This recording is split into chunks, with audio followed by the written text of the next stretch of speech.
TÜBİTAK tarafından pilot okul olarak seçilmesinin herhangi bir özel sebebi yok.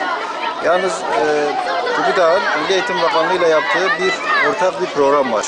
Bu program kapsamında gelecek sene aslında bu projenin tüm okullara yayılması düşünülüyor. Bu sene için 1000 tane okul gelişigüzel seçilmiş ve bunlarda işte bu uygulamanın nasıl sonuçlanacağı test edilecek. Bizim okulumuz da Işıklar Ortaokulu olarak Kızıltepe'de pilot olarak seçildi. Bu kapsamda okullarda bilimsel çalışmaların düzenli bir şekilde okullarda üretilmesi, yani bir bilim yuvası olan okullarımızda bilim üretilmesi amaçlanmaktadır.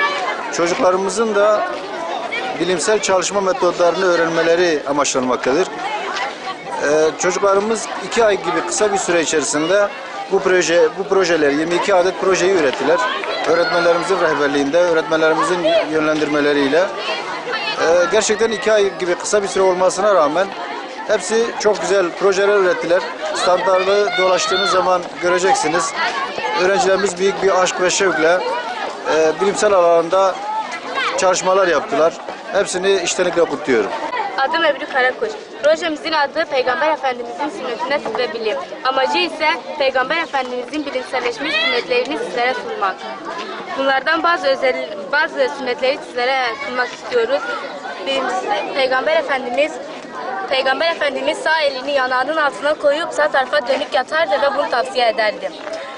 Bu şekilde yatmak araştırmalara göre faydaları ise bedeni daha sakinleştirir, daha hızlı uykuya dalabilmeyi sağlar. Bir de endişe ve gerginlik rahatsızlığı olanların uyku ilacı alma gereğini ortadan kaldırıyor. Peygamberimizin birkaç hadislerini size sunmak istiyorum. Peygamber Efendimiz yemekten önce bir miktar tuz almamızı tavsiye ederdi. Yemekten önce bir miktar tuz almanın sünnet olduğunu hepimiz biliyoruz. Böylelikle tükürük hücreleri daha fazla salgı yapar, sindirim ve ağızdaki karbonhidrat parçalanması daha kolay olur. Pankreas ve bağırsaklar üzerinde müspet etkiler meydana gelir. Yemekten sonra alınan tuzla ise bu miktarda gelen fitiyal inirliğe dişlere yapışmış olan karbonhidratların çözülüp eritilir ve diş çürümelerini önler. Ayrıca ağızda antiseptik özellik gösterir. Adım Cihan, soyadım Karakuş. Peygamber Efendimiz misvak kullanır ve bize tavsiye ederdi. Peygamber Efendimiz sallallahu aleyhi ve sellem ağız temizliği ve diş bakımına çok önem vermişlerdi. Ve bu konuda misvak kullanmışlardı. Misvak sert bölgelerde yetişen erik ağacının kökleridir. Lifli bir yapısı vardır. Biraz ıslatılıp ezilince fırçamsı bir haladır. Misvağın özellikleri: ağza hoş tat verir, diş etlerini pekiştirir, ağzı ferahlatır, balgamı giderir, diş çürümesini önler, sünnete uygundur, ağzı ferahlatır.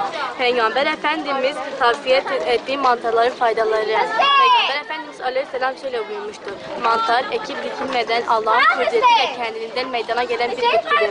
Su ise göz hastalığına karşı bir şifadır. Mantarın bazı türlerinden penisilin ve benzeri antibiyotiklerin bulunduğu, penisilin bazı göz hastalıkları için kullanıldığı biliniyor. Ancak bu 20. asrın ikinci yarısından sonra alışılabilmiştir. İslam'dan önce Araplar mantar suyun göz hastalığı için kullanıldığı bilindiği yoktur ve bu Yunan tıbbında da mevcut değildi. Bilhassa hiç kimsenin kendi kendine mantar suyunu bir derde deva olduğu bilindiği yoktu.